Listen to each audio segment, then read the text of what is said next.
Guys welcome to my new vlog. और आज मैं थोड़ा लेट हो गई हूँ अपना व्लॉग डालने में। गाइस ये मेरी शैतान है पूरी, ये मेरी लड़की है ये पूरी है ना, शैतान हो ना आप? नहीं। तो गाइस आज जो हमारे क्लाइंट आए थे उन्हें अपने नोज़ पर से कराने थे black head white head remove. तो देखिए मैं किस तरीके से कर रही हूँ। जो हमारी बीन वैक्स होती है उसे हल्का सा गर्म करने के बाद अप्लाई कर दीजिए नोज़ पर। और नोज़ पर अप्लाई करने के बाद तुरंत मतलब यही 10 सेकंड 20 सेकंड का रेस्ट करके आप उसे खींच सकते हो, जैसे हम अपर लिप्स वगैरह करते हैं बीन वैक्स के थ्रू, उस तरीके से। तो जैसे मैं कर रही हूँ इस तरीके से सब ब्लैक हेड रिमूव हो जाते हैं। ये देखिए 2-3 बार में सब निकल जाएंगे। और बाद में जो हमारी पिन होती है nose pin, nose black head remover pin, उससे हम क्लीन करेंगे। तो देखिए मैं किस तरीके से रिमूव कर रही हूँ उनके ब्लैक हेड वाइट हेड।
और देखिए यहाँ पर हम पिन की वजह से देखिए किस तरीके से निकाल रहे हैं white head and black heads.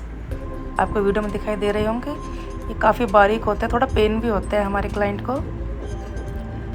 तो इस तरीके से बिना क्लीनअप के ही हम नोज़ पे से ब्लैक हेड और वाइट हेड रिमूव कर सकते हैं। आई होप आपको मेरी वीडियो पसंद आई होगी। अगर पसंद आई है तो प्लीज़ मेरी वीडियो को लाइक एंड सब्सक्राइब करना।